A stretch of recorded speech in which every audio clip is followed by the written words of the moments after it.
Halo sahabat semua, selamat datang kembali di channel Hasbi Muhammad dengan konten bocah story. Jangan lupa like, komen, dan subscribe agar channel ini makin berkembang, dan selamat menyaksikan.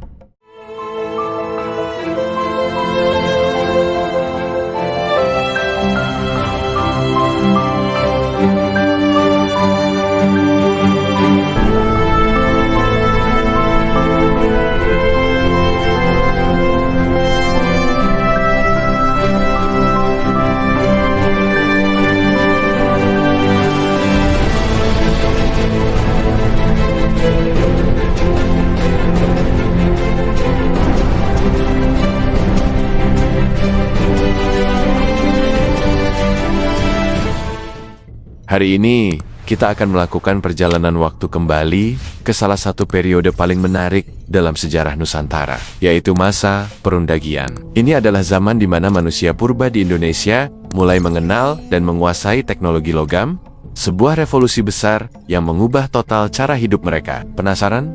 Seperti apa kehidupannya? Yuk, kita gali lebih dalam. Masa Perundagian, atau yang sering juga disebut zaman logam, adalah babak akhir dari masa prasejarah di Indonesia. Namanya sendiri berasal dari kata undagi, yang dalam bahasa Bali kuno berarti seseorang yang punya keahlian khusus atau seorang tukang. Jadi, ini adalah eranya para ahli, para perajin terampil, yang mampu menciptakan benda-benda luar biasa dari logam. Periode ini diperkirakan berlangsung dari sekitar 500 tahun sebelum Masehi hingga abad-abad awal Masehi. Sebelum kita lanjut, penting untuk diingat bahwa zaman logam di Indonesia ini sedikit berbeda dengan di Eropa. Kalau di Eropa ada zaman tembaga, zaman perunggu, dan zaman besi yang berurutan, di Nusantara kita seolah melompat langsung ke zaman perunggu dan besi secara bersamaan. Teknologi ini dibawa oleh gelombang migrasi baru, yaitu bangsa Deutero-Melayu, yang membawa serta pengetahuan metalurgi yang canggih pada masanya. Jadi, seperti apa kehidupan sosial mereka di masa ini? Masyarakat tidak lagi hidup berpindah-pindah. Mereka sudah menetap di perkompun-kempun yang lebih teratur. Beberapa desa bahkan mulai bergabung membentuk semacam kesatuan politik yang lebih besar, dipimpin oleh seorang kepala suku atau pemimpin yang disegani. Status sosial seseorang mulai ditentukan bukan hanya dari keberanian atau kekuatan, tapi juga dari kekayaan, terutama kepemilikan benda-benda logam yang berharga seperti perunggu atau emas. Kehidupan ekonomi mereka juga semakin kompleks. Pertanian masih jadi tulang punggung utama, dengan sistem persawahan yang semakin rapi. Mereka menanam padi, ubi, dan tanaman lainnya. Tapi yang membedakan adalah munculnya spesialisasi pekerjaan. Ada kelompok petani, ada nelayan, ada juga para undagi tadi. Para undagi ini punya posisi yang sangat terhormat di masyarakat karena keahlian mereka yang langka. Mereka mampu melebur biji logam dan membentuknya menjadi berbagai alat. Adanya spesialisasi ini memicu lahirnya sistem barter atau perdagangan yang lebih maju. Barang-barang hasil kerajinan logam dari satu daerah bisa ditukar dengan hasil bumi dari daerah lain.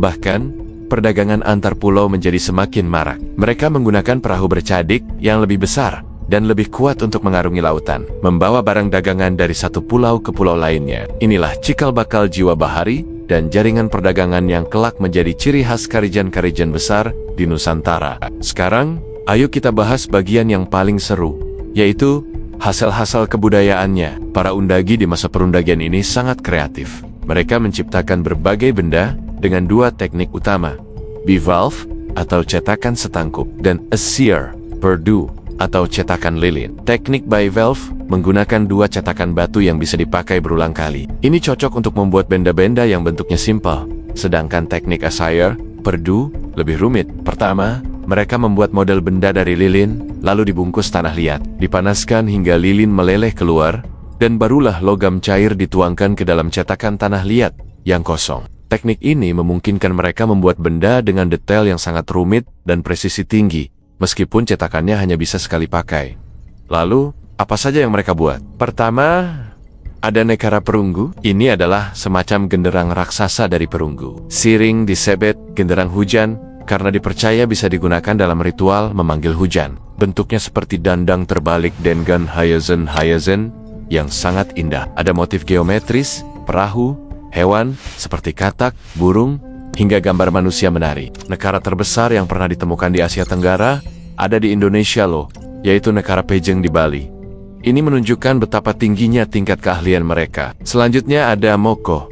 Moko ini mirip Nekara, tapi ukurannya lebih kecil dan ramping. Fungsinya pun beragam, mulai dari mas kawin, alat musik, hingga simbol status sosial. Di Alor, Nusa Tenggara Timur, Moko bahkan masih dianggap barang berharga hingga saat ini. Kemudian, ada kapak corong atau kapak perunggu. Kenapa disebut kapak corong? Karena bagian atasnya berongga seperti corong, tempat untuk memasukkan gagang kayu. Kapak ini tidak hanya berfungsi sebagai alat kerja, tapi juga sebagai simbol kebesaran dan alat upacara. Bentuknya pun mekam-mekam.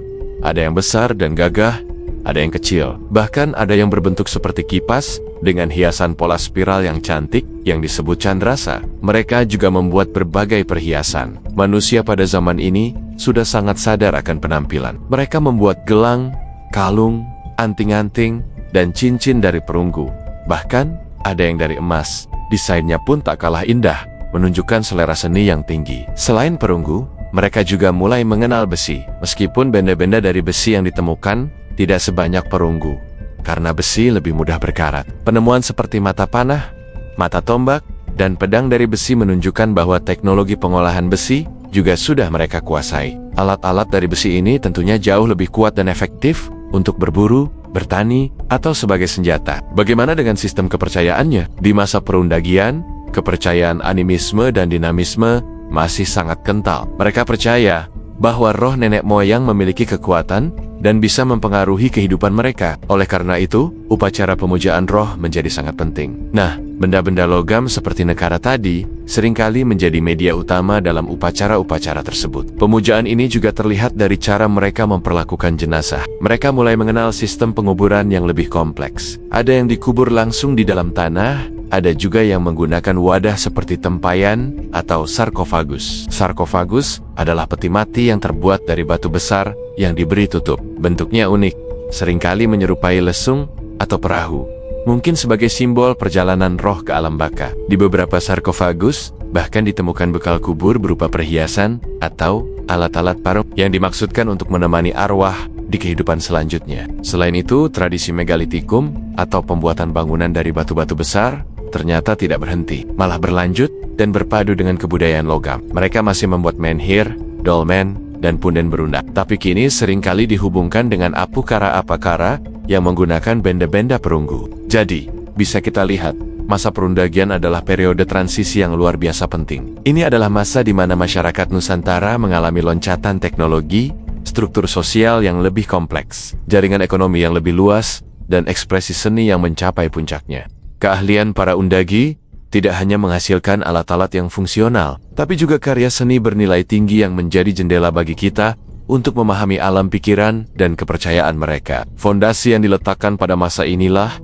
yang kemudian menjadi dasar bagi lahirnya kerajaan-kerajaan Hindu-Buddha pertama di Indonesia, seperti Kutai dan Tarumanegara. Keterampilan berlayar, jaringan perdagangan antar pulau, kepemimpinan yang terstruktur, dan kemampuan mengorganisir masyarakat adalah warisan berharga dari era perundagian. Itulah tadi perjalanan kita menelusuri kehidupan manusia di masa perundagian, sebuah zaman yang penuh inovasi dan kreativitas yang membuktikan bahwa nenek moyang kita adalah bangsa yang cerdas dan adaptif. Semoga video ini bisa menambah wawasan kita semua tentang betapa kayanya sejarah bangsa Indonesia. Terima kasih sudah menonton sampai akhir. Jangan lupa untuk like, komen, dan subscribe agar tidak ketinggalan video-video menarik lainnya seputar sejarah dan budaya. Sampai jumpa di video berikutnya.